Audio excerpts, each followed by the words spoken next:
production.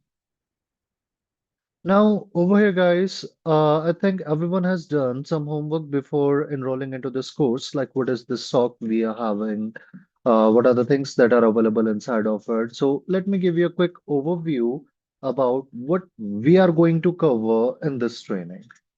Now, over here, guys, as you can see, this is the brochure we are having for the CSA, the Certified SOC Analyst, that is from the EC Council. And now talking about this course, guys, it is a very first certificate which we are doing when we are moving into the SOC, right? That will be helping us to cover from the intermediate, from the beginner to the intermediate level we are having that we can say as a SOC L1 and the L2 training. Now, talking about this, guys, it is going to be quite interactive as well as a lot of practicals which we are going to perform inside of it, right? On the basis of that, we will be going ahead, we will be performing uh, the practicals over here for incident handling, the digital forensics we are having, as well as we will be performing the investigations. We will be trying to figure out the root cause for a particular incident. We will be performing this RCA and many more. Now, with the help of that, we will be able to understand what are the latest technical skills we are having. Along with that, we will be able to go ahead and we will be able to work in a different tools such as we are having like the Wireshark, we will be using your Splunk, we will be using the pfSense firewall we are having, as well as we will be using like the packet fence network capture we are having that is going to work as a NAC, network access control we are having. Along with that, there will be a lot of tools that will be getting used. Now, over here, guys, as you can see, when we are talking about the target audience, it is going to cover for the Tier 1 and the Tier 2. We can say as a SOC L1 and the L2s we are having. Basically, when we are talking about the L1s, they are like the freshers we are having or the beginners in the SOC, right? We can say like the peoples with the experience of near of 1 to 2 years. Then, on the basis of that, this particular course, it is good when we are working as a network security administrator, whether we are working as a security engineer, whether we are working as a network defense analyst over there, the network defense technician we are having, and many more. Now, on the basis of that, guys, let's try to understand the exam details. Now, over here, guys, in the SOC, we will be getting the number of question that is your 100. But the best thing is we are getting the multiple choice. We are not getting any hands-on, any practical over there. Instead of that, it can be a scenario-based question. Like you can get a scenario that you are working as a SOC analyst and you have found this particular result from your scan. So can you please check that whether it is malicious or not? And if it is malicious, then what are the things that are present? So on the basis of that, like we can get a scenario-based MCQ over there, right? So for completing these 100 questions, we will be getting time of your 3 hours over there that will be present. Now, along with that, talking about the examination, guys, we can give it by sitting in our home if you want to give it virtually, as well as if you guys want to go to the exam center and you're thinking that in our home, if you're not having a stable network, right? So that's why if you guys are trying to go for the physical centers, then we can also do it. Right. The passing score, it is again the 70% we are having. It means that we have to mark more than 70 correct in our examination. So over here, we will be aiming for more than 80 plus in this training. And along with that, what we will be doing is we will be covering our topics from the exam perspective. Like I've seen like around 2 to 3 years for the SOC analyst examinations, the questions. So I've read some of the patterns of them. So on the basis of that, what we have done is we have created this training material on the basis of your exam perspective. So with the help of that, as a participant, we will be able to cover our topics. We will be able to prepare for your examination, as well as we will be able to have a lot of hands-on so that we can understand what is the latest market trend we are having. Right now, over here, guys, these are the modules we are having in your SOC and this training which we are going to cover. The module number one, where we will be discussing about the security operation and the management we are having. Then we're going to talk about the cyber threats, the IOC, the attack methodology we are having, that is the MITRE attack. Then we're going to talk about the incidents, events, and the logging. And once we are able to understand that what is the incident, what is an event we are having, and why do we need to perform a 24/7 monitoring and the logging over there, then we will be jumping into the incident detection and the SIM. Because with the help of these tools, with the help of these process, we will be able to understand what are the suspicious activities that occurred over here. Then afterwards, we will be moving into the enhanced incident detection and the threat intelligence. Along with that, we will be also talking about the threat hunting over there because many a time it is happening that the attacker is present over there. He is able to get inside of our device. He is able to get inside of our system. And in the meantime, our you can say the SIM solutions, our tools, they're all are working fine. But what is happening is it is getting undetected. Means that the attacker is able to get inside of our system. So that's why we also need to look for the hidden threats. So for that, we are having a hypothetical approach that is we call as a threat hunting. On the basis of that, we will be going ahead and we will be trying to find the information about the hidden threats that are present over there.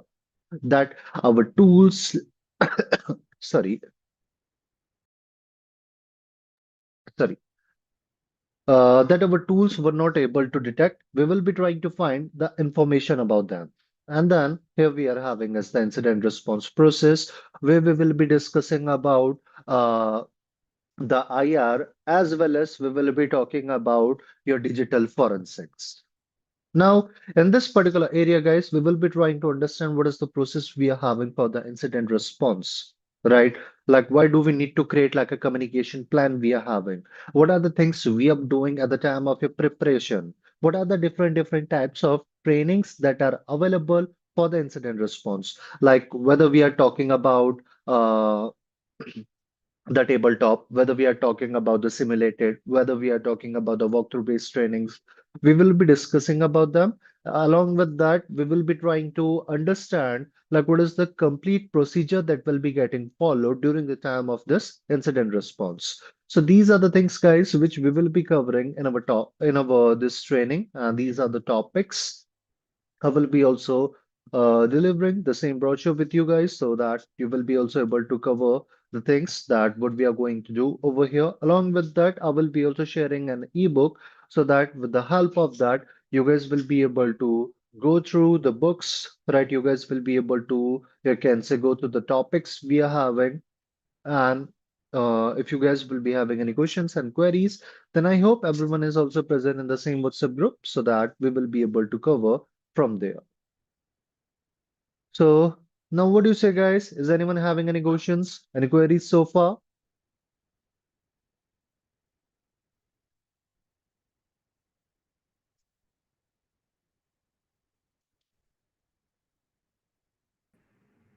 The timing will be same, right? Every week, Yeah, weekend, the, Saturday and Sunday.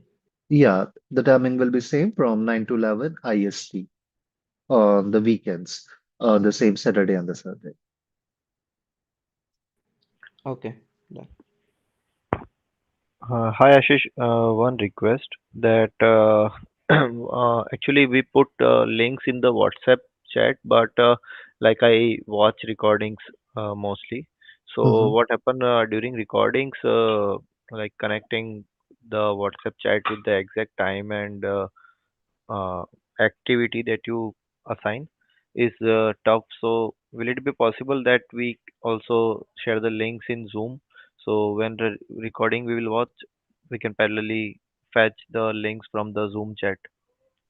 Okay, but I guess from the Zoom, we are not having the option for copying over there. I don't think that we will be having permission for it. Uh-huh. Okay, okay, can you please check? Like I just messaged you in the chat box. Are you able to copy it? Mm, yes, uh, from three dot. Yeah. Okay. Great. Then what I will be doing is I will be also dropping the same links into the chat box, so you guys can copy it from there from the same video recording. Actually, copy is not happening, but because it is grayed out in three dot. But you can paste, like if we can type word by word or a screenshot and then fetch Uh, the text. okay, okay. Then let me do one thing. Let me create a drive over there, and I will be dropping the drive link in the WhatsApp group. Right. So later on, whatever the things which we have discussed, like what are the tools as well as the links we are having. So side by side, I will be also dropping the same information in the drive. So with the help of that, you guys will be able to get a curated area where you can cover all the topics. What Yeah, do you that say? will be more easy. Yeah, yes, yes. We will just put the 10th January and put all the links of this class there. Yeah. Date wise, we'll put, yeah. Yeah. Yeah. Yeah, thanks, Ashish. Okay. What is the total duration, Ashish, for the training? Sorry, can you please repeat? Total duration, how long this will take to complete? 40 hours. Thank All right then, guys, let's go ahead and let's start with the day one we are having. Now, over here, guys, let's first try to understand what is the SOC that we were talking about from the starting, the Security Operation Center. See, guys, over here, in each and every minute, we are, you can say, getting the news about the new attack. We are getting the news about the new vulnerability that has been discovered, and we are finding that in each and every minute a new attack is happening. So that's why what we have to do is we need to, you can say, keep an eye on our resources. So for that, we are having the SOC, the Security Operation Center. Now, the SOC is what? It is like a centralized unit we are having, right? A facility we can say that that will be responsible for continuously monitoring, detecting, as well as analyzing, along with that, responding to those security threats that are affecting our organization, right? Our organization's IT assets we are having, as well as the network we can say, the servers we can say, the application and the data. So that's why we can say that the SOC, it is what it is like a 24 by 7, a security control that will be present, or a security control room that will be present for your organization's digital assets, so that we will be able to protect all those assets. We will be able to identify what are the suspicious activities that are happening and many more. Now, on the basis of that, guys, when we are talking about the SOC, we are having some key objective that we should be having the information about that, right?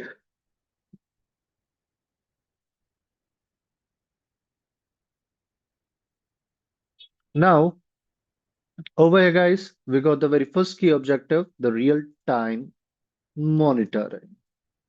Now, talking about the SOC, so guys, as I was saying that we will be having like a 24 by 7 monitoring that will be working over there. So with the help of that, we will be able to identify the suspicious activities that are happening in the real time. Now, for that, let's have a small example like how it will be working.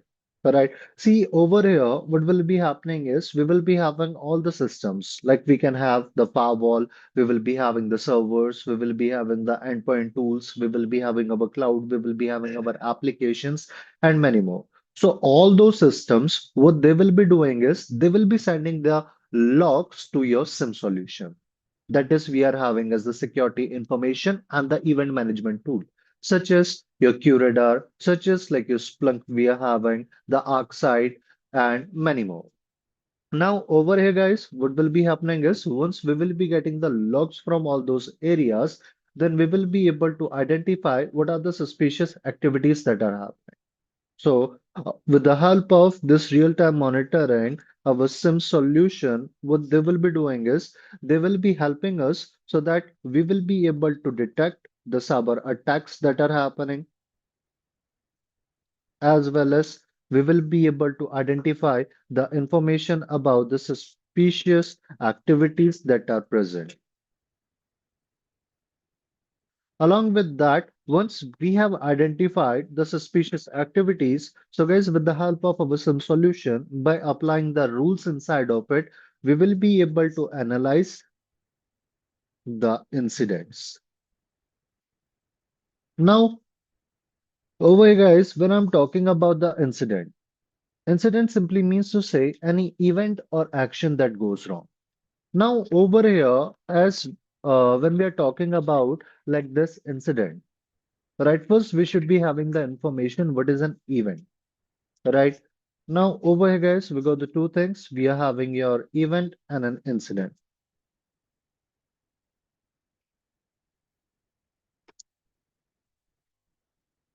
Now, when we are talking about a event simply means to say any activity that we are performing in our system that is known as your event.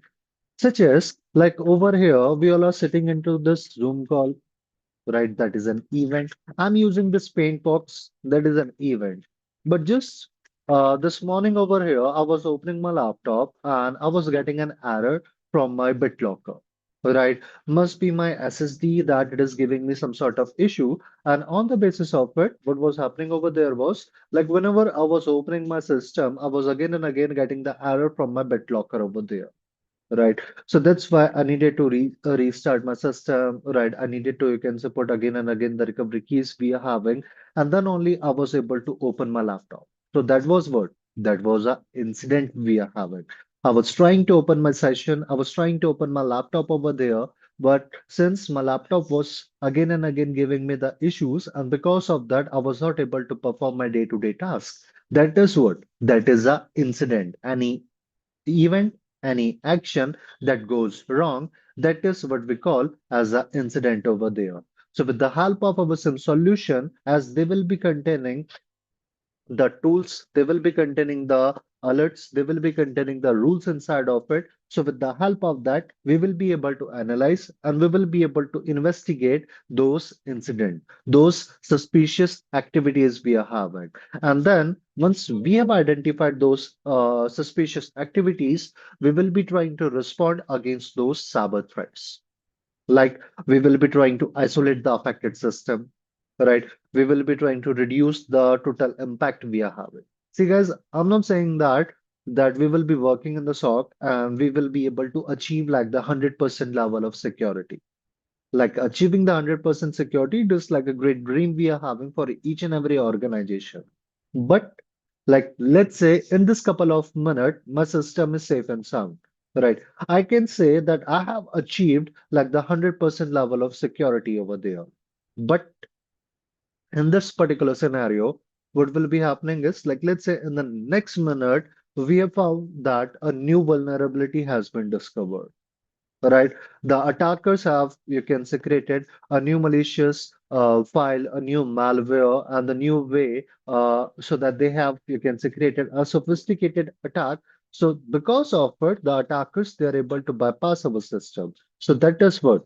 That is like a new threat we have found. And maybe because of that particular new threat, our system, our devices, they will be again becoming vulnerable. Right. So that's why it is quite important for us to reduce the impact as well as the total recovery time that will be taking place over there. Right. With the help of all those things, we can improve the total organization security posture we are having. And we will be able to ensure that everything is working in a proper manner and if any minute any suspicious activity has been detected, so what we are doing is we are quickly going ahead and we are trying to, you can say, fight against of them so that we will be able to identify, we will be able to take the proper actions against of it, and we can ensure that everything is working safe and sound. So that's how we will be able to perform our task, guys, when we are talking inside of this SOC.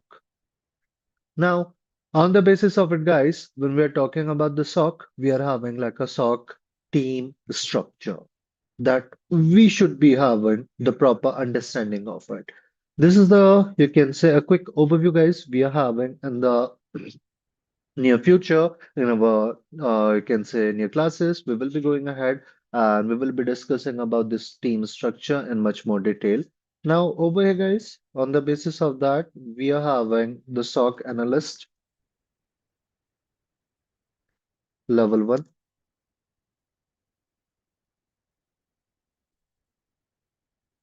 Then we got the SOC analyst level two. Then we are having like the SOC analyst level three. Now, after that, we are having like the SOC manager, or we can say like a lead.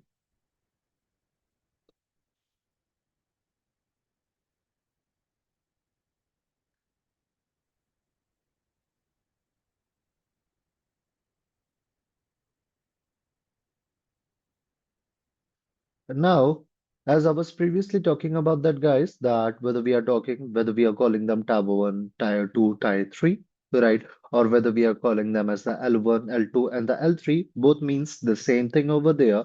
Now, on the basis of it, guys, we are having like the SOC L1, the SOC analyst level 1.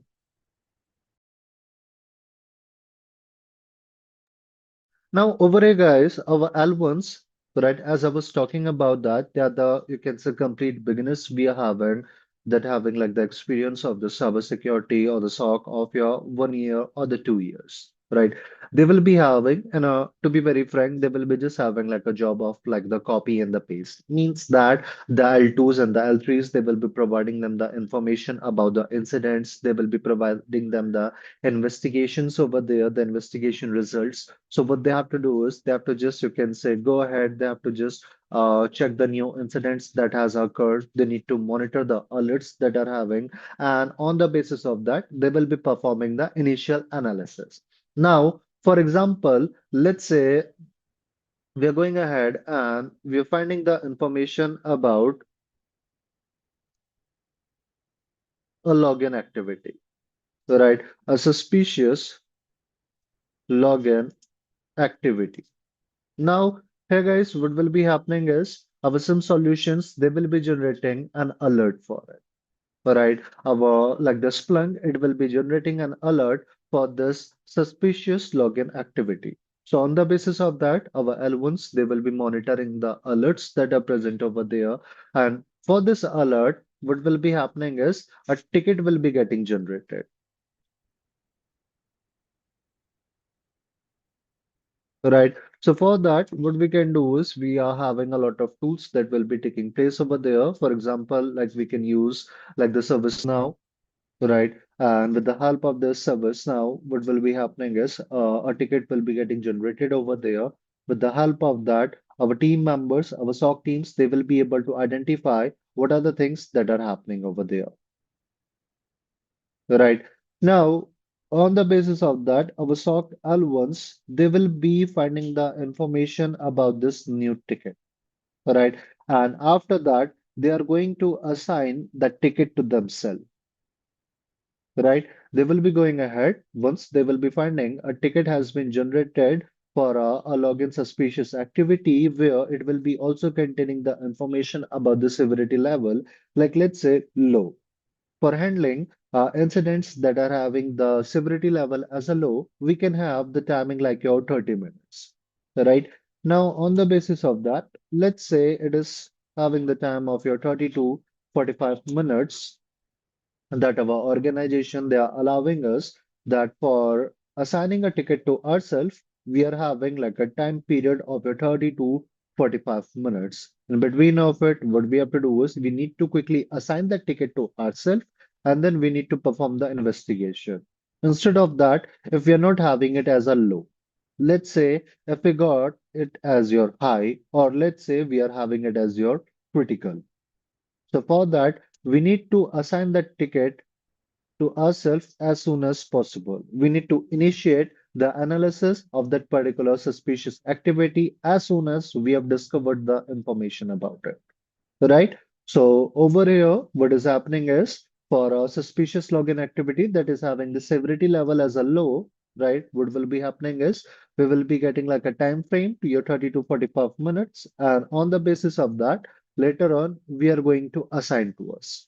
And then we will be performing the initial investigation. We will be starting with the investigation that which device IP was present that was trying to log in, whose account got used, on which service it was getting performed, and many more.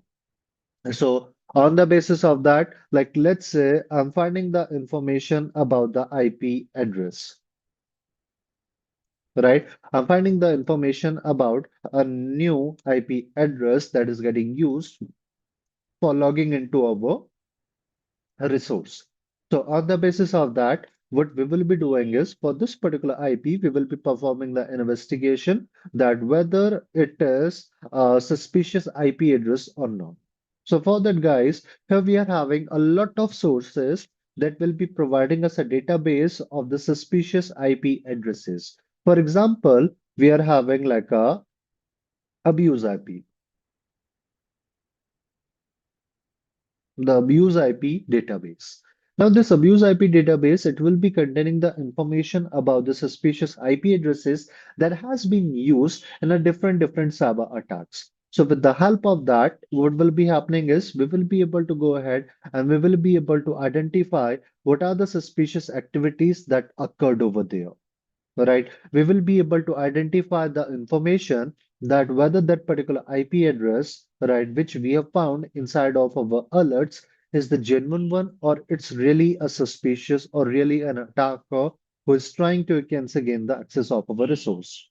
Now let's say if we are finding this particular IP address inside of this particular database, then what we will be doing is we will be going ahead and we will be, you can say, performing the investigation on that, we will be able to identify, oh, it's a suspicious activity, right? Someone is trying to log in with our resource. Then what will be happening is we will be going ahead and we are going to escalate this particular alert to our the SOC L2s, the SOC level 2, right?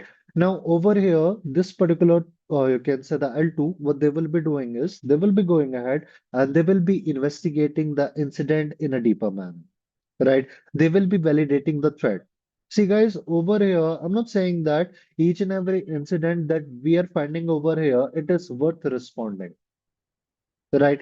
Now, let's say we are finding the information about a particular incident and we are finding the information about these are the impacts which our organization they have to face because of it, right? And when we are checking the impacts, we're just finding that these are just the low level impacts we are having.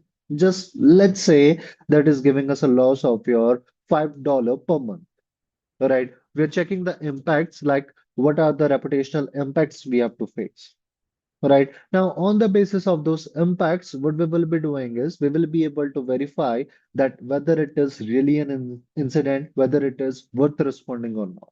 See, over here, whenever a hack will be happening, right? Whenever a suspicious activity that will be getting identified, there will be always some sort of, you can say, impacts that will be present over there that we should be having the information. Now, on the basis of those impacts, we will be quickly able to understand what is the severity we are having for that particular alert that we have just identified. So for that, we will be having the reputational impact. We're going to have the operational impacts. We will be having the financial impacts, and we will be having your legal impacts. So these are some of the impacts that our organization they have to face because of a particular suspicious activity, a malicious activity, or because of a particular hack. Right? When we are talking about a hack, hack simply means to say taking the unauthorized access of a resource without the consent of a owner, right? Now, on the basis of it, guys, we got the very first one as a reputational impact. See, when we are talking about the reputation, we are talking about the fame. So these are what these are like the intellectual assets we are having of a particular organization, right? We can say these are like the intangible assets we are having of your organization, right? the reputation, the fames we are having. So that's why over here, let's say a particular attack has occurred, right, that happened with our organization. Now, because of that, let's say our organization, they, you can say, face a huge amount of loss. Now, because of that hack, what will be happening is there will be a reputational impact which our organization they have to bear. Right. Now, let's say because of that particular attack, what happened over there was the data that was present inside of our system, it got stolen. And along with that, the attackers, what they did is they also, you can say, deleted the data from our system. Right. So that's why over here, what we have to do is we need to go ahead and we need to, you can say, identify like what is the corrupt data we have. Right. Now let's say the attackers they also perform like a ransomware attack. In the ransomware attack, the attackers they will be trying to encrypt all the files that are present inside of our system, right? Or they will be trying to encrypt a particular resource we are having with our system. And after encrypting it, what they will be doing is they will be giving us like they will be giving us like a banner, they will be giving us like a note that will be saying that your system has been you can say attacked or compromised with the ransomware attack. If you want to get your data back, then you have to you can say give us this much amount of money. Just a moment, guys. Let me show you one of the you can say note of a ransomware. So with the help of that, you guys will be able to get a good idea how the attackers they're performing their you can say suspicious activity.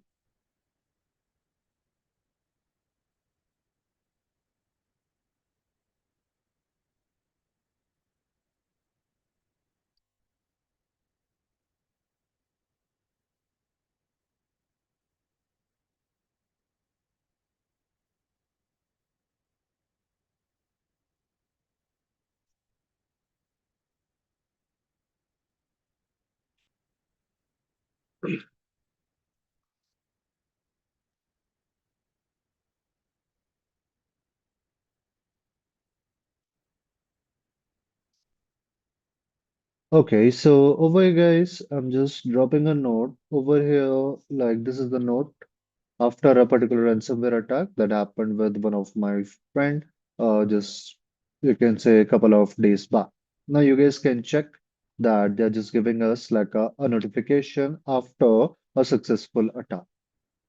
Right. On the basis of that, what is happening is we are finding the information about a ransomware attack, and because of that, what will be happening is you will be finding that the files that are present in our system, they are having like a new format, they are having like a new extension that is present, right? Like this. ngzort, ZZW. Right. See over here, they're simply saying that, oops, your files have been encrypted. If you see this text, your files are no longer accessible. Reason because the ransomware attack happened, and now my files they're looking like this. They're having like an extension that is like your NZZW. Right. You might have been looking for a way to recover your files. Don't waste your time. No one will be able to recover them without our decryption service. Reason, our files have been encrypted and now only the attackers they are having the decryption key, right? We guarantee you that you can recover all your files safely. All you need to do is submit the payment and get the decryption password. Right. Now, on the basis of that, guys, they were simply talking about the cryptos that you need to deliver us this much amount of money with the help of those cryptos over there. And if you want to contact us, this is like the, you can say the address for them, right? So that is what can happen. Now, because of that, what will be happening is we will be facing like the operational impact. We won't be able to perform our day-to-day tasks. That is how the ransomware attack is happening over there. Right. Now, because of that, we will be also facing like the financial impact. As you guys can see, like over here, what is happening is we are not able to access our files. Let's say we are not having the data backups. Let's say that particular system, right? It was, you can say, having the data of a huge size. So because of that, what we are doing is we are performing like the backups on a weekly manner. Means that whatever the thing which we have done so far in this week, it won't be present inside of your backup. Right. Now, because of that, like let's say it was quite a severe amount of data we were having, quite important for us, right? So that's why what we want to do is we want to, you can say, access it. Right. So for that, many times the organization they will be ready to pay the amount of money to the attackers. Right. But to be very frank, guys, we are not having any type of guarantee that even after paying the money to the attacker, we will be able to get your data back. Right. Many times the attackers, what they will be doing is they will be trying to showcase in front of your screen that our data is getting decrypted. But in the meantime, the attacker, they will be trying to use the cleaners over there, and with the help of that, they will be trying to remove all the data that is present inside of your system. Right. They will be trying to wipe out the data. That is what we are having, like the wipers. For example, we are having like a Shamoon, right? That has been also used in many cyber attacks for removing the data from the system, right? Then we are also having like the legal impacts. Now, over here, guys, what is happening is we are giving our data to a particular organization, right? They're storing us, and now they're not able to protect it properly. So because of that, the organizations now they have to also bear the legal impacts we are having, and since they're not able to properly protect our data, right, they also have to face the compliance issues that are also present. So these are, guys, the different types of impacts that our organization they have to face after a particular hack, after a successful hack we are having. So that's why over here, what we have to do is before responding to a particular incident that is occurring over there, we need to go ahead and we have to verify, right, whether it is really an incident or not, or whether it is like a false positive. Any guess? Any idea, guys? What is this false positive? I hope you guys have heard about it. Yes, we don't say a negative positive because every incident is considered as an attack in SOC. Mhm. So, false positive is nothing but a incident which is raised, but uh, it's not that particular incident which can be created into event. That's what we call it as false positive only. Yeah, yeah. Let me simplify. Let me simplify. Now, when we are talking about the false positive, right? See, guys, over here, what is happening is the alerts are getting generated, right? But in the meantime, what is happening is no attacks are happening, right? Now, in this particular scenario, what is happening is our tools, they are generating an alerts, right? But in the meantime, no attacks are happening over there. That is like a false positive we are having. To be very frank, it is not like that. If we are getting like a false positive, so that we will be simply saying that no need to perform any type of investigation on it, and we can simply close it, right? It is quite, you can say, oftenly you will be able to find the false positives with our tools, right, with our vulnerability scanners, with our SIM solutions. But over here, what we have to do is we need to go ahead and we have to still perform the investigation on it. It is not like that we will be finding it, it is a false positive, and we are going to just leave it as it is. No, right? We need to perform a proper investigation and then we will be closing that ticket. Right. Now, over here, we need to perform the verify whether it is a false positive, whether it is a true positive. True positive means to say alerts are getting generated for the attacks that are happening. See, over here, getting the false positive, it is quite normal, right? We will be getting our tools, they will be performing the monitoring. Sometimes they will be able to identify the normal activity as a suspicious one, right? For example, let's say over here, what is happening is you can say I was trying to, you can say, log in into my system, right? But what is happening is like I have just given my, you can say the password incorrect 2 times. So for that, an alert will be getting generated, right? With the help of that, what will be happening is our SIM solution, they will be generating a ticket against of me. Right. Although I will be also getting an information about it on a mail that a suspicious activity has been discovered from a system where someone was trying to log in. Right. Log in an unsuccessful, you can say an attempt will be there in my mail also. So that I will be also getting the information that whether it was really a suspicious activity that is getting performed by the attackers or not. Now, based upon the investigation, based upon the SOC team who will be trying to connect with me, right, they will be asking the question to me that whether I was the one who was trying to log in over there. So, what I will be doing is I will be giving the answers to them, and based upon our communication, the ticket will be getting resolved. So, that is like a false positive we are having. No attacks are happening, but still the ticket are getting generated. All right. Now, over here, guys, I'm not saying that for each and every activity that is happening over there we will be trying to connect with the team we are having, or we will be asking the questions for that. But these type of scenarios, like the login activities we are having, where we are dealing with our clients, right? So in that particular scenario, we need to go ahead and we need to, can say, connect with them, right? Might be a scenario that in my organization, we have just, you can say, changed our credential, we have just changed our passwords.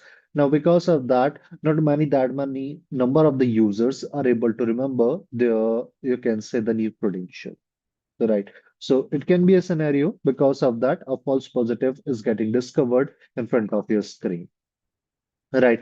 Now, once we have performed the verification, our L2s, they will be going ahead. They will be trying to, you can say, perform a thorough investigation on that, and then they will be able to validate that that really is a particular suspicious activity, really a threat or not. Now, on the basis of that, they will be going ahead, and then after performing the investigation, they're going to close that particular previously, you can say, found ticket over there. Then after that, our L3s, they will be coming into the picture, right? Our L3s, they are like the senior level of the analyst that will be available in our SOC, right? Generally, when we are having like a shift, right, as I was talking about that, a SOC, it is what? It is like a 24 by 7 operational center we are having where the peoples, they will be working in a shift. Right. So with the help of that, we will be able to keep an eye, we will be able to perform like the real-time monitoring that is present. So generally in a, you can say each and every shift, you will be able to find the two elements, right?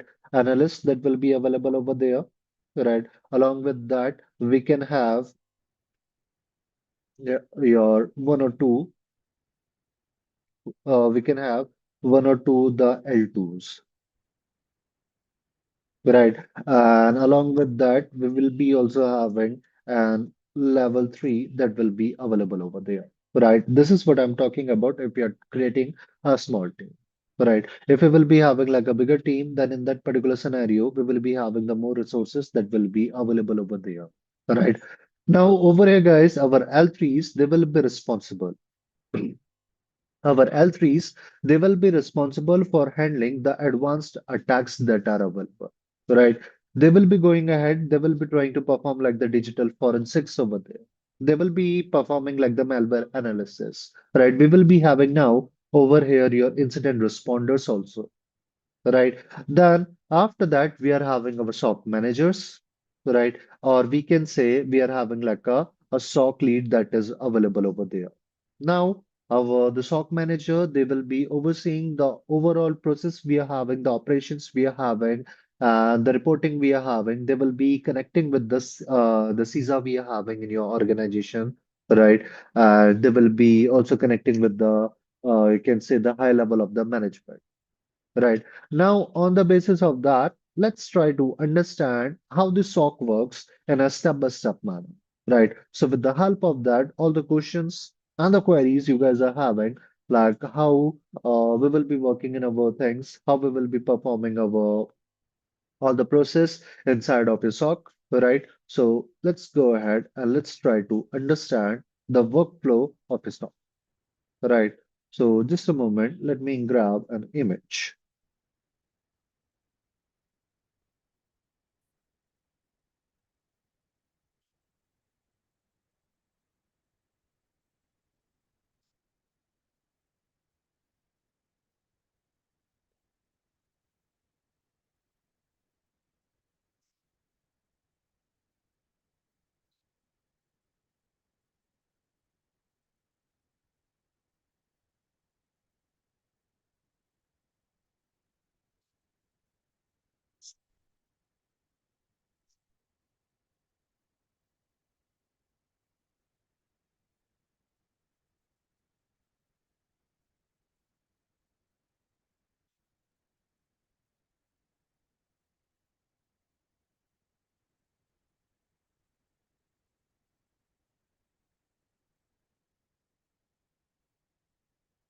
All right, so over here, guys, let's say this is like the overall architecture we are having for our organization.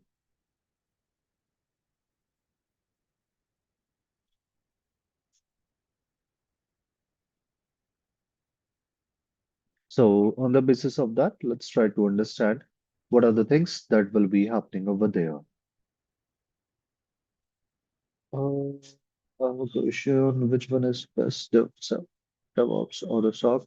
Shakir, like both of the things that are good, like it is all depending upon a person's objective as well as their own interest. When we are talking about the SOC, like both in the SOC and the DevOps, you will be able to get a good, you can say, entry level of the jobs, as well as you will be able to get like the good opportunities that are present over there. So as you can see, like depending upon like the personal, you can say interest that will be, you can say, working over there, right?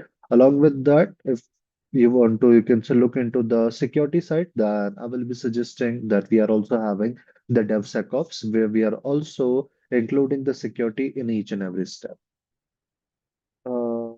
What is CISA in case? Right. See, over here, when we are talking about the CISA, that is like information secure, the information system auditor we have it, right?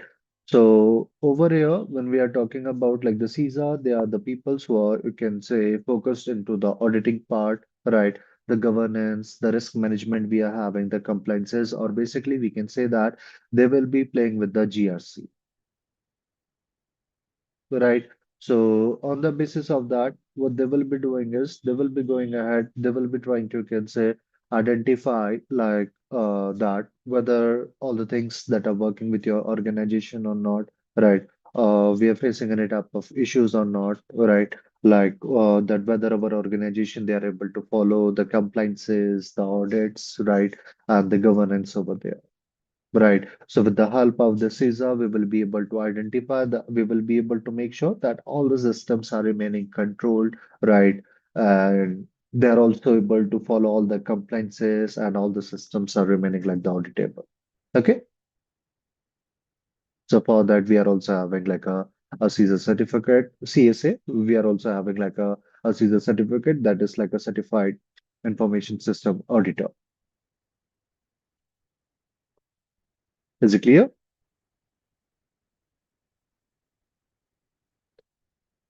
Yes, thank you. Thank you. Now, on the basis of that, guys, let's try to understand this workflow that is present, right, on the basis of this architecture. Now, here we will be having like the very first step, that is, we are going to have the log collection. Now, over here, guys, what we have to do is, as you guys can see, we got this firewall that is present over there. We are also having the web content filter, right? We are also having the IPS, right? That will be also present over there.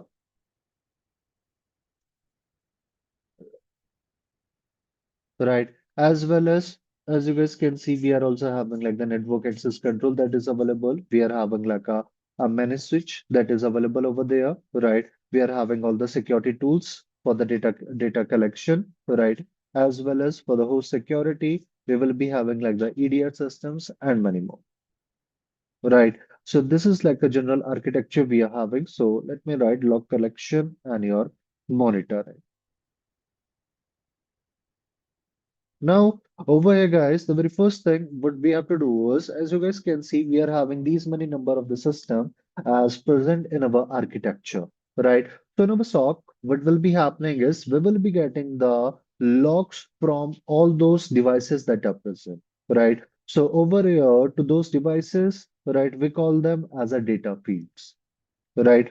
Because we will be getting the logs from all the systems that are available, whether we are talking about the firewall, whether we are talking about the servers, whether we are talking about the input system like my laptop, the tablet, or the mobile phone, whether we are talking about the cloud resources, whether we are talking about your application.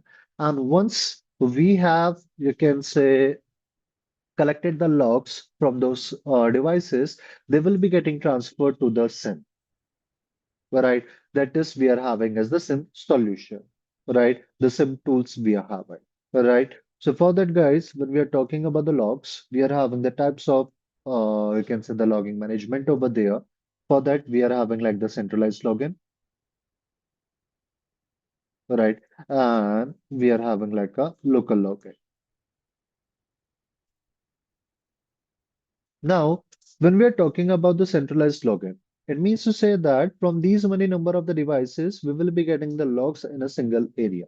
The logs will be getting, you can say, collected, and they will be getting stored into into the central area over there.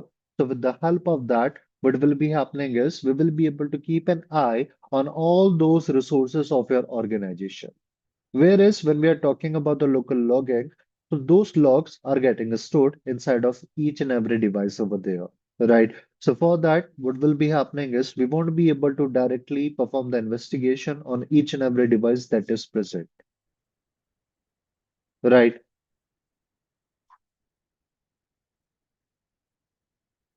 Uh, please increase the tool. Okay, can you please repeat? I am trying to increase the volume from my end, but it's full. And for me, I think your voice is getting very slow. Okay, Low. what about others? What do you say, guys? Yeah, decent. Decent enough, no problems. Okay, might be Yeah, it's cases. pro voice is proposed. You can hear pro. Okay, okay then. Okay, sure. Thank you. Do they need the SOC background to be a CYSA auditor? Uh, Nobody, like when we are talking about like the CISA auditor, it is not like that we should be having the SOC background, right? Like they will be proficient in the management area. So even when we are generating the reports and the reports that are getting delivered to them, we need to make sure that it is not containing that much of technicalities over there so that they won't be able to understand. Right, no worries. We will be discussing about them during the time of the reporting area. Right, like how we need to deliver our report, to whom we will be, you can say, communicating the information, and many more. Okay.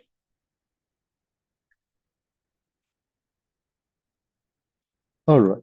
Now, over here, guys, what is happening is we are having like the two types of loggings that are available.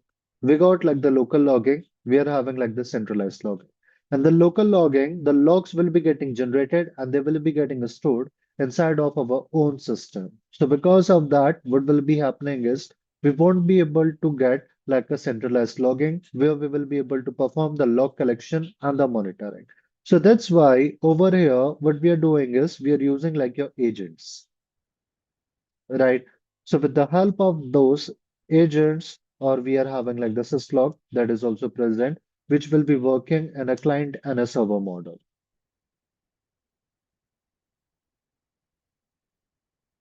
Like over here, guys, what will be happening is many a time we are also having like the hardware devices like the switch. Now, in a particular switch, I cannot install a software that will be going ahead and or the router we are having that will be going ahead and that will be collecting the logs and that will be sharing it with me. So that's why in those areas we will be opening a service for the syslog.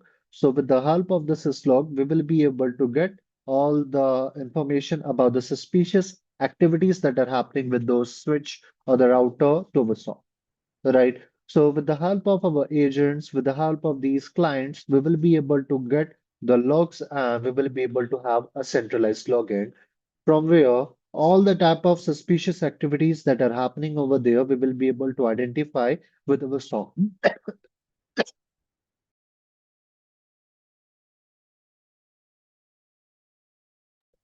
Just a second, guys. Let me grab my water bottle.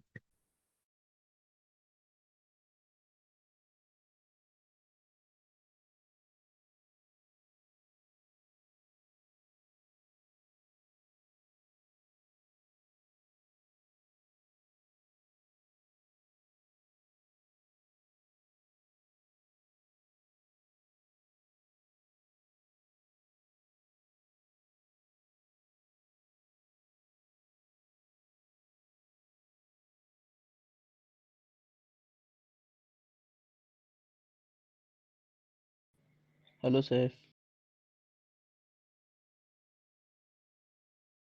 Hey, buddy.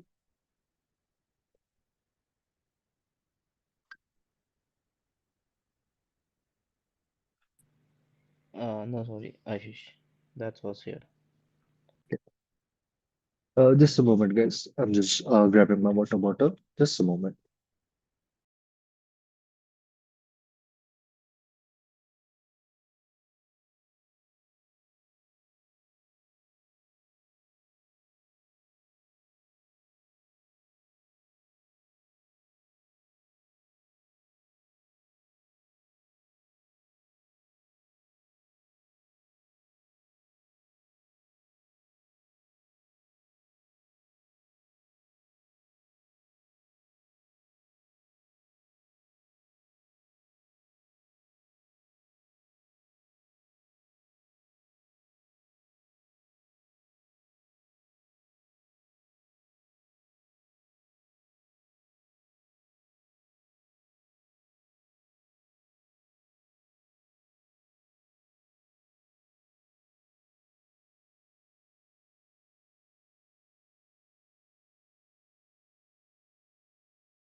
Sorry for that. All right. So as I was talking about that over here, with the help of these logins, we will be able to, you can say, collect the logs from all those devices. And with the help of that, we will be able to keep an eye on what are the suspicious activities that are happening. For example, we will be having like the Windows event logs. We will be having the Linux system logs. We will be having like the logs from your web application, the cloud logs from the AWS, the Azure we are having, and many more. Now, once we have collected the logs, right? Once our SIM solutions, they have, you can say, collected all those logs and they have, you can say, processed all that information. Then after that, we will be going ahead and the alerts will be coming into the picture. For the suspicious activities, these tools, they will be containing the rules inside of it, right? That we can say as the SIM rules. Right. Now, with the help of these rules, what will be happening is we will be applying the rules, right? Like, let's say we are having the multiple failed login attempts. So, for that, like, let's say I will be writing a rule. If we will be having three failed login attempts, so for that, what you have to do is you need to go ahead and you have to generate an alert for that, right? And with the help of all those you can say suspicious activities, what will be happening is we will be trying to correlate the information that, okay, if we are finding a suspicious login activity, are we also having some other areas also where the attacker he has tried to perform his activities? We will be trying to correlate the events and then we will be trying to use the threat intelligence to generate the alerts. Now, let's say if I have discovered the multiple failed login attempts. And once I was looking into those failed login attempts, I have discovered the information that it is having a login from a suspicious country. Right. So for that, what will be happening is we will be able to detect the malicious signatures over there, right? For the login over there. And on the basis of that, what we will be doing is our tools, they will be able to generate the alerts for that. So down the line, guys, we will be also working with the same rules over there, right? We will be trying to write our own rules. We will be trying to, can say, also working with the threat intelligence with the different feeds. Like basically, we will be working with the open source feeds we are having. Like for that, we got the two sources that are present for the threat intelligence. We are having open source and we are having the closed source. Closed source is also known as like the proprietary based over there. Right. So that's why over here, what we will be doing is we will be taking the help of the open source locations like the OSINTs we are having, the open source intelligence, and using that, we will be able to collect the threat intelligence. Right. Along with that, guys, we will be also working with the you can say the deep web scraping. We will be also trying to collect the information from the dark web over there because a lot of time the attackers, after performing the suspicious activities, they're dropping the information in the dark web. Like generally, they're performing the information, they're doing such sort of activity for the recognition also, right? Also for their own reputation and the fame, right? So that's why, like, whenever they are performing the attack, they are also dropping the information on the dark web, or let's say even if our organization is not facing those type of activity, might be we will be able to find the information from the dark web that similar type of organization like us, it has faced a cyber attack, and these are the things that they have faced. That was the way the attackers they were performing their attack. These are the tools that was used, and many more. So with the help of that, we will be able to remain one step ahead of the attacker. Right. So that's why collecting the threat intelligence, it is quite important. Right. Now, after that, once we have, you can say, founded the information about the alert, right? Once an alert has been generated, then we will be going ahead and we will be trying to perform the alert triage, right? We will be going ahead, we will be performing the alert analysis. Now, as I was previously talking about the verification, see over here, what we are doing is the very first thing we're trying to identify as a SOC analyst, we will be trying to analyze that particular alert so that we can decide that whether it is a true positive or a false positive. And then after that, we will be trying to identify how severe that particular threat is. Right. Like let's say I use a mistype a password, that is a false positive, right? But let's say if our attacker is trying to perform a brute force login attempt, that is a true positive we are having. So for that, we will be performing like the alert triage and the analysis. So for the triage, guys, we will be performing the three steps that will be getting performed over here. We will be first trying to perform the verification, then we will be performing the categorization to understand what type of incident we are facing. And then after that, we will be going ahead and we will be performing the prioritization on the basis of the severity of that particular incident or the alert we are having. Now, once it is done, then after that, we will be going ahead and we will be moving into a next step. Once we are able to confirm that it is really an incident we have. So for that, our SOC team, they will be going ahead and they will be taking the actions against of it. So for that, now we will be having your incident response that will be coming into the picture.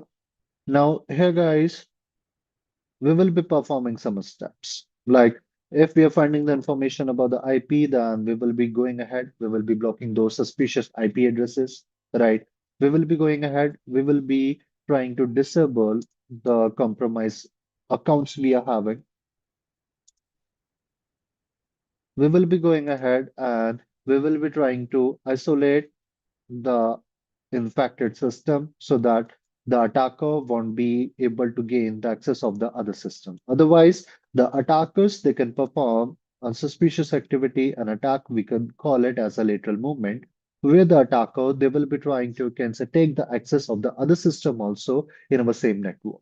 Right. So that's why we need to reduce the impact of that particular attack by isolating the infected system. And let's say if our system was infected from a malware, then we will be trying to remove that malware.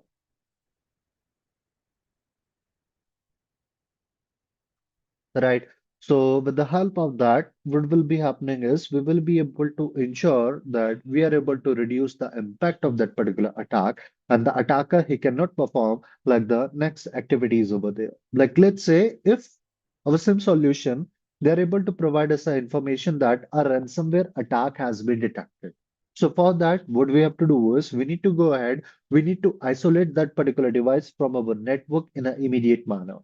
For the isolation also, guys, we are having the two types. We are also going to discuss about them in our you can say upcoming classes. like we are having like a short-term isolation as well as we are having like the long term. And the short term, what we will be doing is we will be quickly going ahead and we will be trying to isolate the affected system as soon as we are finding the information. As well as we are also having the long-term basis where we will be going ahead and we will be trying to keep an eye on what are the activities the attacker is trying to perform over there, right? By you can say reducing the attack surface of that particular system, right? What we will be doing is we will be still keeping that particular system powered on. We will be still keeping it connected with our network, or just we will be closing some services so that the attacker he cannot perform that many number of activity. But yeah, we will be still allowing the attacker to remain present in our system so that we can understand what are the things the attacker is trying to achieve. Right. Now, on the basis of that, guys, once we have, we can say, isolated that particular affected system, we have blocked that particular IP, we have disabled the compromised account we are having, right? We have removed that particular malware. Then after that, we will be moving into the next phase. That is, we are having the recovery and the lesson learned. Now, in this particular area, guys, we will be restoring our system. We have to make sure that that particular system is ready to use.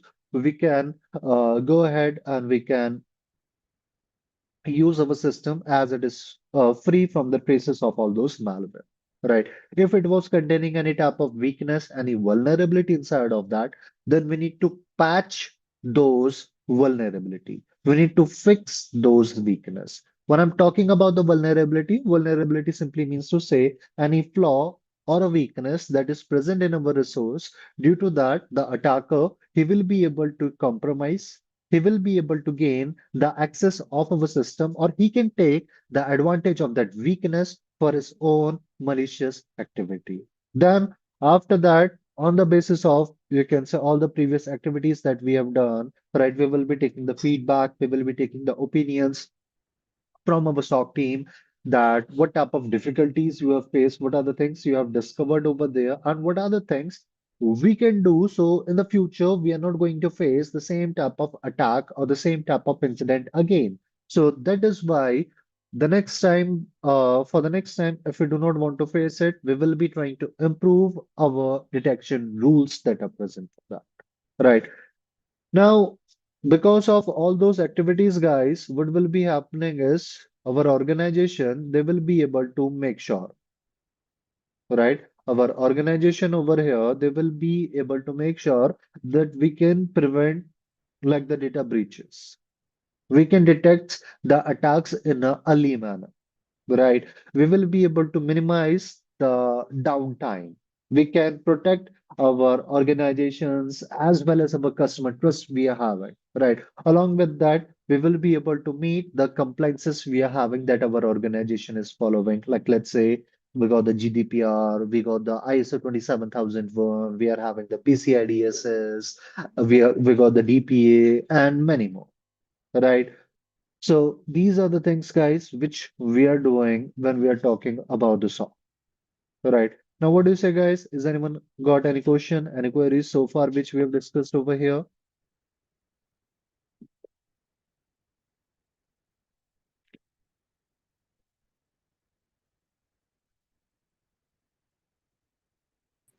Ashish, this syslogs or log collector is connected with the endpoint security devices as well? Like we are also May I having the audible, sir?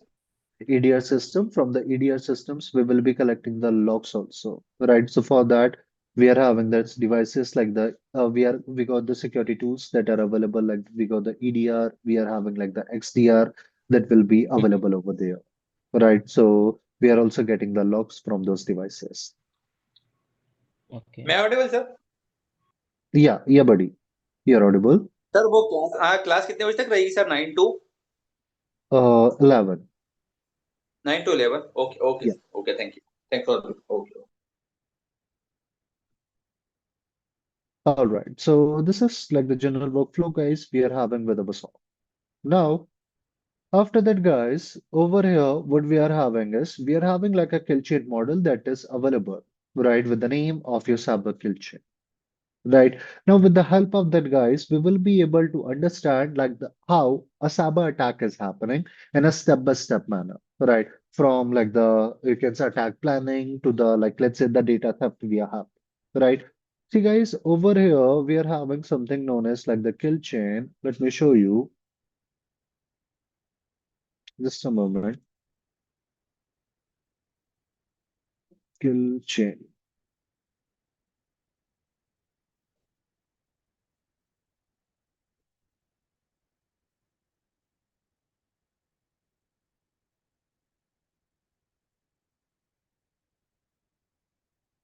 All right. So over here, guys, what we are having is we are having like the kill chain, a methodology that was getting followed in a military over there. Right. With the help of that, we were able to identify the structure of a particular attack. Right. So let me open it. Like over here, when we are talking about the skill chain methodology, guys, it was getting followed in a military, like whether we are talking about the World War II, right, and in the different areas. So with the help of that, we were able to identify the target. We were able to dispatch our forces against of that particular target. We were able to, you can say, initiate the attack on our target, and we were able to perform the destruction of our target also. Right. So over here, for that, many of the chain model, the kill chain model that was getting followed, one of them is we are having as the F2 T2 EA.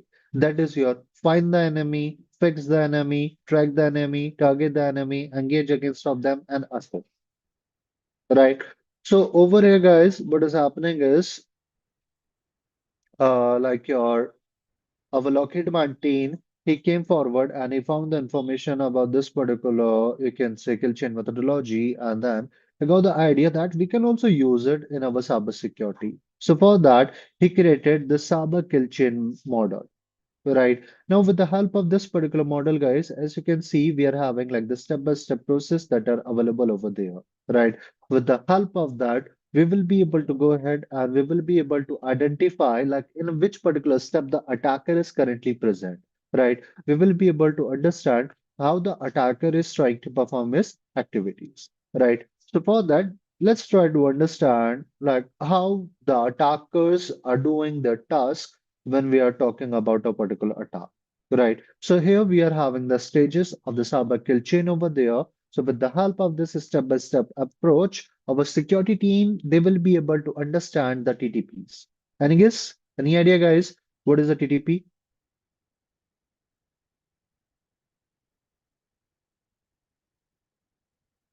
The tactics, the techniques, and the procedure.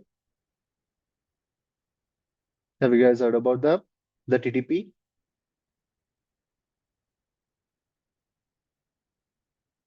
Yes, sir. Just now Uh, you told. Okay. All right. So over here, guys, when I'm talking about like the TTP, the tactics, the techniques, and the procedure. Tactics simply means to say like what is the goal we are having for that particular attack. Right. Now let's say the attacker, what he wants to do is he wants to perform like the data theft. He wants to steal my data. So for that, what he will be doing is he will be going ahead, he will be creating the strategies for that. That part we are having like the tactic, like what is the you can say goal we are having for that particular attack. Then after that we are having like the techniques, like what are the methods which we will be taking so that we will be able to achieve that goal. Now let's say what I want to do is I want to steal the data from a system, right? So for that I will be creating like the techniques, I will be using the techniques that will be helping me to achieve that goal.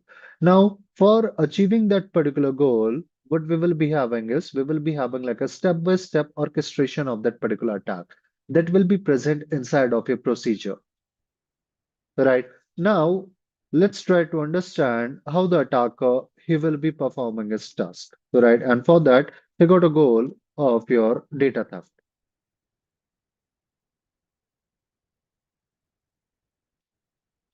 He want to steal the data from your system. Right. Now here guys, we are having like the very first step that is available with the name of your reconnaissance. Now, reconnaissance is also known as like the information gathering, or it is also known as like the footprinting. Now, in this particular phase, the attacker, he will be trying to gather as much information as he can about the target, about the victim, right? So for that, he will be going ahead. He will be like scanning our organizations or the company's website we are having. He will be finding the employees' emails, right, on the social media platform, right? He will be, you can say, going ahead. He will be trying to perform like the open source intelligence against of us, and with the help of that, he can collect, he can identify what are the information that are available about us. Right. So for that, like the attacker, he can again use the two approaches that are available. First one, where he will be going ahead and he will be directly connecting with us, and then he will be trying to collect the information. But in that particular process, guys, it is quite possible that we will be able to get the more data, but the number of chances of getting caught, it will be again big. So that's why here what we have to do is we need to go ahead and we need to, you can say, detect the scanning process we are having, right? Along with that, we also need to identify what are the information about our organization is exposed on the internet. Like what are the things that needs to be removed from the internet about us, right? So that's why here what will be happening is the attackers, they will be trying to gather the information about the victim. And on the basis of that, let's say the attackers, what they have done is they have collected the information about your email address, right? The attackers, they have collected the information about your email address over there, right? As well as they have also collected the information about the email filters, right? They have collected the information about the rules of the firewall.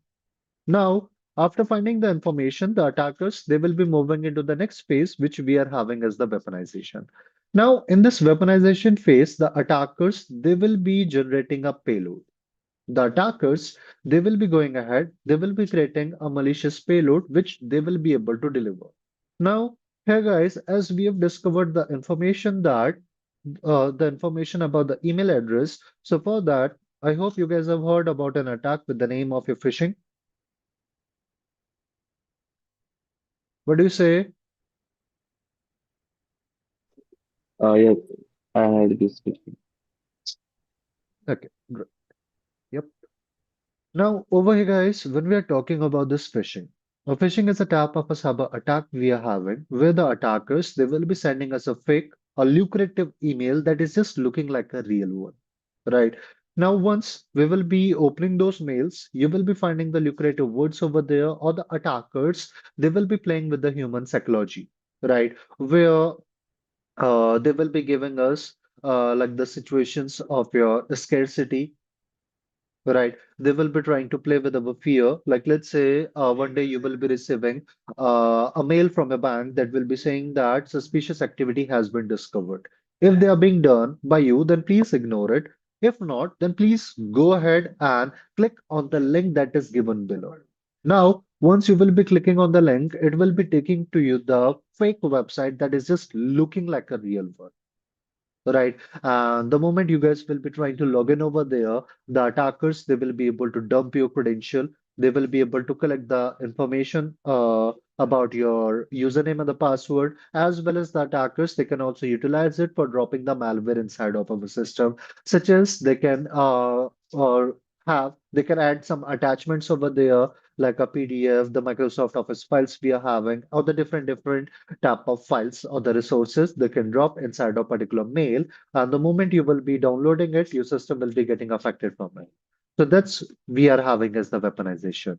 The attackers, they will be going ahead and they will be creating a malicious payload, right? So that they will be able to deliver with the help of this email address. So for that, like let's say they have created a malicious PDF, right? Then after that, we will be having like this third step, which we got as a delivery, right? Now, in this delivery phase, guys, what will be happening is the attackers, right? They will be trying to deliver the malware to the victim, right? See, over here, what is happening is we have created a malicious payload, right? We have created a phishing email that is containing that malware, the malicious attachment inside of it. So now what we have to do is we need to send that particular mail to the victim. Right.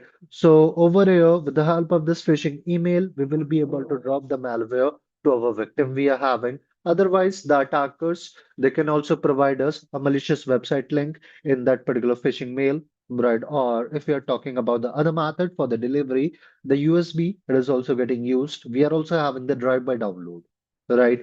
When I'm talking about the drive-by download attack, in that particular scenario, we will be getting into a website and automatically the download will be getting initiated.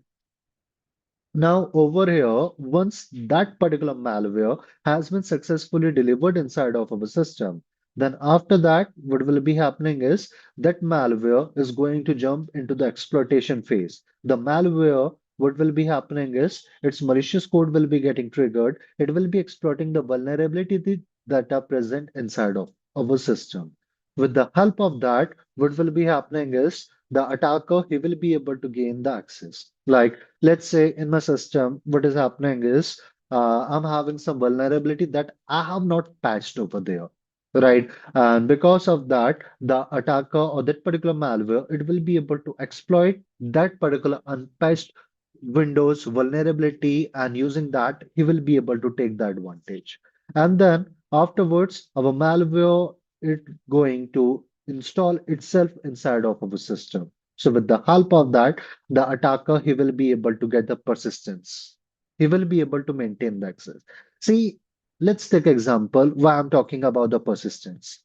Let's say over here, somehow I got the access of Santosh, right? I got the access of your Santosh system over there, right? So I will be performing all the activities inside of it.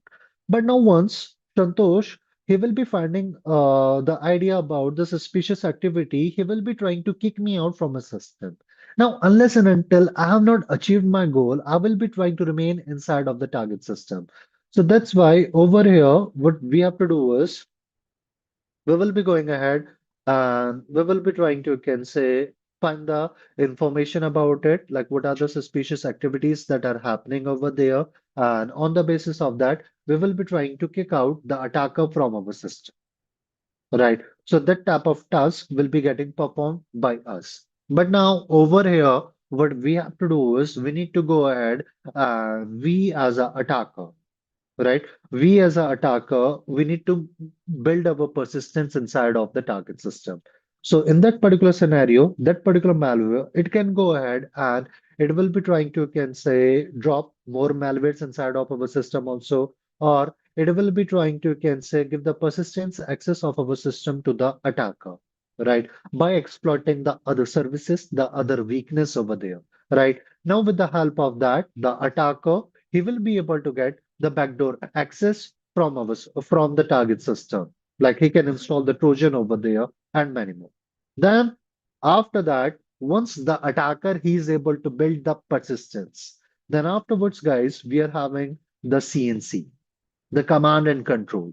Command and control simply means to say the attacker he will be creating a covert channel. See, over here for the communication, guys, we are having the two types of communication channel that are getting used. We got the overt channel and we are having like the covert channel. Now, when I'm talking about like the overt channel simply means to say a normal way of the communication, a normal method of the communication that is getting used in our organization over there. Right. The covert channel, it is like a rogue channel we are having, a hidden channel we are having that is working in the background. And for that, our organization, they are not having any type of information about it. That is, we got like a covert channel. Now here, guys, what will be happening is with the help of this CNC, with the help of this command and control, the attacker, he will be able to build a two-way communication. With the help of that, he will be able to keep an eye on our system. The attacker, he will be able to go ahead, he will be able to, you can say, get the access of our system's keyboard. He will be able to steal the data. He will be able to drop more malwares inside of our system and many more, right? So that type of task will be done by your CNC, right? So that the attacker, he will be able to communicate with our compromised system that is available over there, right? And he will be able to make sure that the infected system is connecting with our attacker's server. Then after that, we are having the very last step that we got as the actions on object. Now, guys, see over here with whatever intention the attacker he has started this attack. Now he will be going ahead and he will be performing the actions so that he will be able to achieve that objective. Like let's say the attacker, he was having the goal of stealing the data. So now in this particular area, now the attacker, he will be performing the data exfiltration, right? The data exfiltration simply means to say stealing of your data over there, right? So the attacker, he will be able to collect our data from our system. And in the meantime, the attacker, he can also go ahead and he will be also trying to remove the logs, right? He will be also trying to remove the evidence of the compromise so that he will be able to ensure that he's not getting detected. See, over here, each and every you can say attacker, they will be having like a mindset of not getting caught, right? So that's why over here, the attackers they will be trying to remove the evidence of the compromise. Now, let's try to understand, like as a SOC, how we will be going ahead and how we will be utilizing this cyber kill chain over there so that we will be able to withstand against of the attacker. We will be able to stop him in a, you can say, each and every individual step we have. So for that, we are having like the very first step that is available as your reconnaissance. Now, in this reconnaissance phase, guys, as we have previously discussed, that we will be going ahead and the attackers, as they will be trying to collect the information about our organization. So we need to, you can say, detect those suspicious activities that are happening. Like, let's say, if the attackers, what they want to do is they want to scan our organization's website, they want to scan the network we are having, then we need to go ahead and we need to detect those scanning activities. Right. If I'm saying that the attacker is trying to collect the information from the open sources, so we need to, you can say, reduce the OSINT exposure. Right. So with the help of that, we will be able to control like how much information about your organization is getting exposed to the internet and how much is not going to give you any type of problem. So for that, let's take example like over here, one of the website we are having that is available with the name of your netcraft. Now, using this particular netcraft, we will be able to identify like what are the technologies and what are the informations that are exposed about an organization in the internet. Right. So for that, let me just give it a normal target over here. I'm just providing like a Tesla.com. So here you guys will be able to see the date was seen 2006. Here we are able to find the information about the language. And now here you are able to identify, you are able to find the information about the IPv4. Here you are able to identify, you are able to find the information about the IPv6 we are having. Here you are able to find the name server information where you can say actually the lookup is happening and its lookup is happening over there, right? The name server lookup will be happening from IP to the domain name and the vice versa. You are able to find the domain registrar and the name server organization, the top level, the domain information you are able to collect from here. And then here you are able to geolocate that particular IP address with the help of it, right? And then we can also collect the information that whether they are having the HTTP site or not, right? And from here, we are able to collect the information that this particular target, as I've given as the HTTP Tesla.com, they are not having any type of SSL TLS certificate that is available. It means that they are just running the HTTP over there, right? Then after that, you will be also able to find the information about the SPF, the DMARC we are having for our mail security.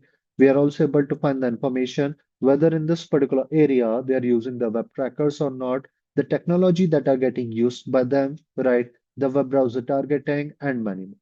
So that is how, like, we will be able to collect the information. We will be able to identify what are the information that about our organization are exposed in the internet. And from there, if we are finding that this particular information is not required over there, then we can go ahead and we can try to remove it. Sir, may I audible, sir? Yeah, buddy. Hello? Yeah, buddy. Sir, what is the Netcraft, sir? It is a software. It is like a simply a website we have. With the help of that, we Okay. will be able to utilize it for our task. Like although when we are talking about this particular netcraft, this organization, they are also providing us a lot of blogs, the article, the research over there. So like it is quite popular among the security team as well as the attackers over there, because with the help of that, we will be able to collect the information about what are the things that are exposed over there, right? So that is we are having as Okay. the netcraft. Here you are also able to find the extension of it, right, about this organization. Similarly, if you just want to get the information about the technologies that are getting used to write against of a particular web application, so for that, guys, here we are having like a webalizer. With the help of this webalizer, you will be able to find the information about what are the technologies that are getting used. But it is again a paid one, right? So here you guys can also get extension in some extent when we are just talking about the free sources, you will be able to collect the information. Like let's say I want to add this weblazer to my Firefox, I will be just adding this extension over there, waiting for moments. Let me check, am I having or not? No. Add. And here guys, you can see we got the weblazer. Right. Now let's say from here, I want to go ahead and I want to, you can say, access another location.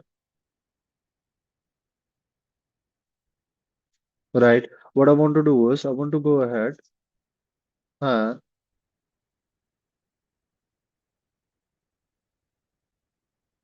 I want to find the information about the technologies that are present.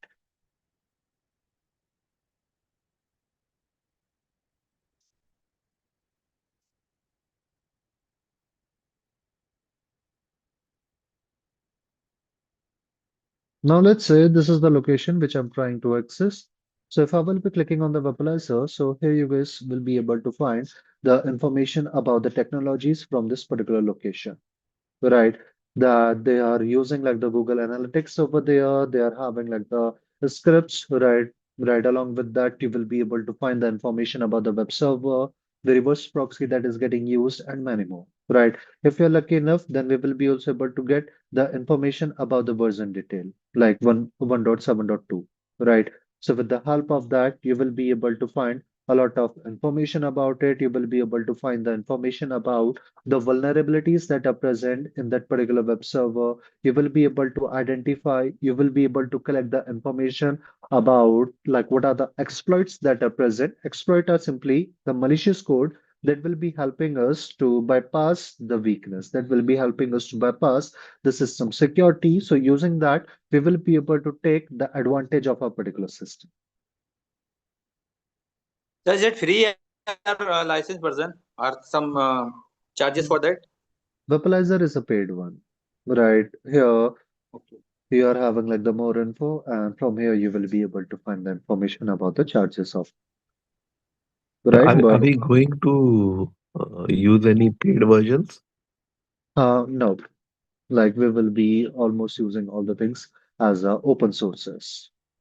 Right, but if you want to utilize it, you can just take the subscription of it. Otherwise, in a you can say till up to some extent, we will be able to get the information with the help of the free version also. But I'm not saying that we are only having a single tool like this Perplezer that will be providing us the information.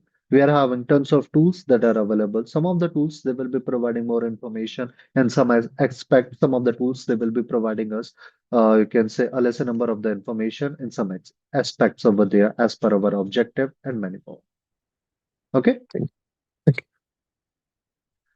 Then after that, guys, you can say once we have, you can say perform the footprinting, we are able to, you can say detect the scanning over there. We are able to identify the OSINT exposure we are having. Then here we were having like the weaponization phase where the attackers, they were creating a malicious payload.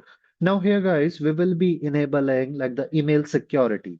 We will be using like the email filters over there. So with the help of that, we will be able to make sure that if the attackers, they will be sending like the suspicious emails like we are having as your phishing email, so that quickly we will be able to identify the information about it. And whatever the, you can say, the malicious payloads are getting delivered by the attackers on them. So we should be also having like a sandbox. Any guess? Any idea what's a sandbox?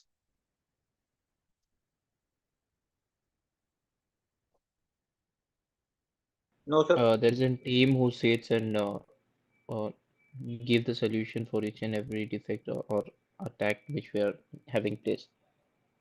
This I Okay. have read in Barracuda ML Security. Yeah. Sandboxing is a team where all the attacks or the new attacks which are coming into the emails, they will be transferred there. They will diagnose it. They will check it whether it's a malicious or something like that. Yeah. Let me brush it up. A safe way or environment to test the expert. Yeah, Nishit, right? See, over here, when we are talking about the sandbox, sandbox simply means to say like a isolated, a complete isolated and a secure environment we are having where we will be dropping our malicious documents, the malwares inside of it, and then we will be trying to analyze that whether they are really suspicious ones or not. Right. So that is we are having like a sandbox over there. So down the line, we will be also working with the sandbox. So for that, we will be having like the, you can say, malware analysis. So during that time, we will be going ahead, we will be taking our malwares, we will be dropping them in our sandbox environment, and then we will be launching them to identify the information that whether really it is a malicious program or not. Right. Then after that, we were having like the delivery phase where the attackers they were trying to deliver the malware in our system. So for that, what we will be doing is we will be now monitoring the gateways. Like we can enable the web proxy monitoring over there. We can enable the email gateway monitoring. So with the help of that, we will be able to ensure when the attacker is trying to deliver that particular malware inside of our system. So quickly, we need to able to identify the information about it and we have to stop it as it is, right? In that particular step, right? Then afterwards, we are having like the exploitation, where the malware was getting exploited. It was taking the advantage of our system weakness or the vulnerability, right? So for that, guys, here what we can do is we can go ahead and we can have like the IDS IPS, the intrusion detection system. We can have the intrusion prevention system that will be available over there, right? We can also have the endpoint detection tools, like as we were previously talking about. We can also utilize the EDR, XDR, endpoint detection and response, right? And the extended detection and response, right? So using the EDR, the XDR, the IDS, the IPS we are having, what will be happening is we will be able to collect the information about those suspicious activities, and they will be also able to generate the alert. They will be also able to stop those suspicious activity at the time being. Then afterwards, we were having the installation where the malware was getting installed in our system. So with the help of that, the attacker, he was able to build the persistence.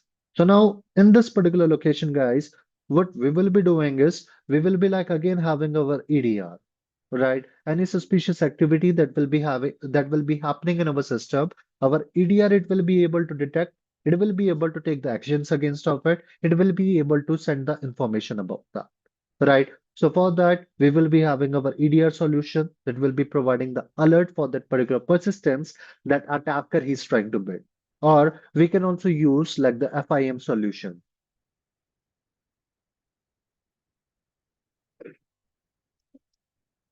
That is stands for the file integrity monitoring. We will be also using it, guys, in our upcoming session when we are talking about the file monitoring solutions over there. Right. Now over here, with the help of this file monitoring solutions, what will be happening is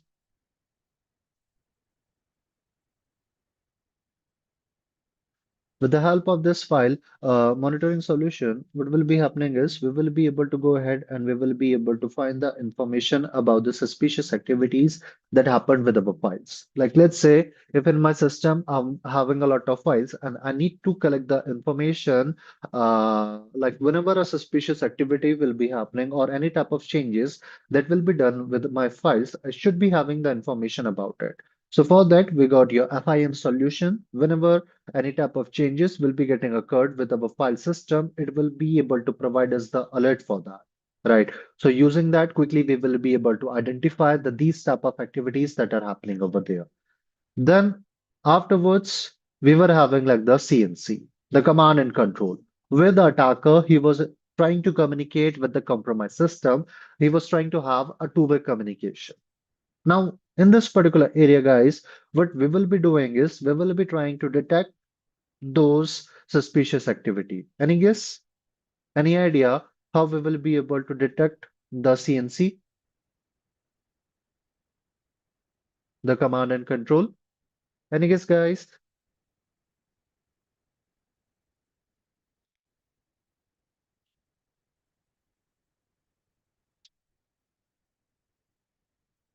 Anyone? How can we how can we detect this CNC, the command and control?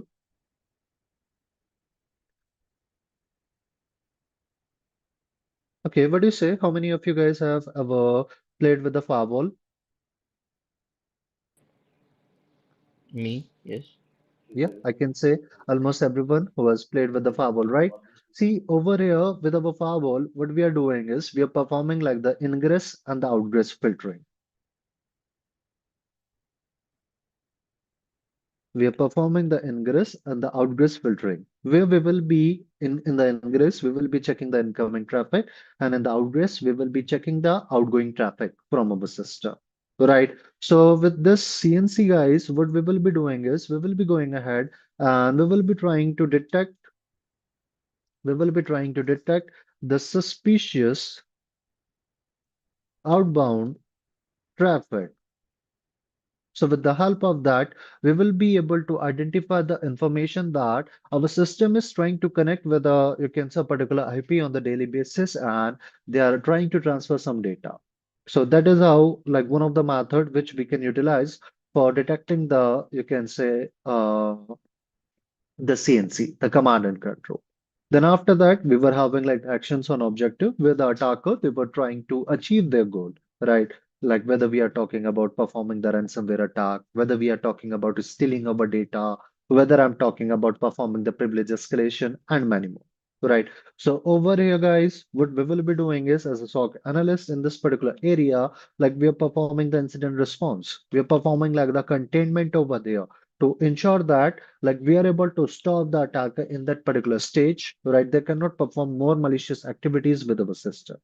So these are the things, guys, which we are doing as a SOC analyst when we are talking with this cyber kill chain, right? With the help of that, we will be able to find the information about the attacker's TTPs over there. We will be able to understand the attacker's behavior, the latest market trend that is getting followed, as well as we will be able to, you can say, get the early detections, right? We will be able to improve the, you can say, the detection rules we are having that are getting used in our SIM solution, as well as we will be able to reduce the attack success rate. We will be able to reduce the impacts of a particular attack. Uh, yeah, we will be able to support our threat intelligence and the threat hunting. So these are the things, guys, which we are doing when we are talking about the cyber kill chain over there. Right. So on the basis of that, what will be happening is like let's say a phishing attack is happening. Right. The attacker, he will be sending us a phishing email. Right. Like that is a delivery phase we are having. Then me as a user, I will be going ahead, I will be clicking on that particular attachment. So exploitation phase is happening. Then after that, the malware will be getting installed.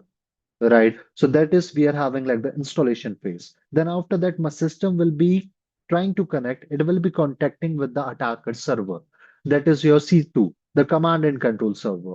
Then after that, my system's file will be getting encrypted. That is we got as the actions on objective.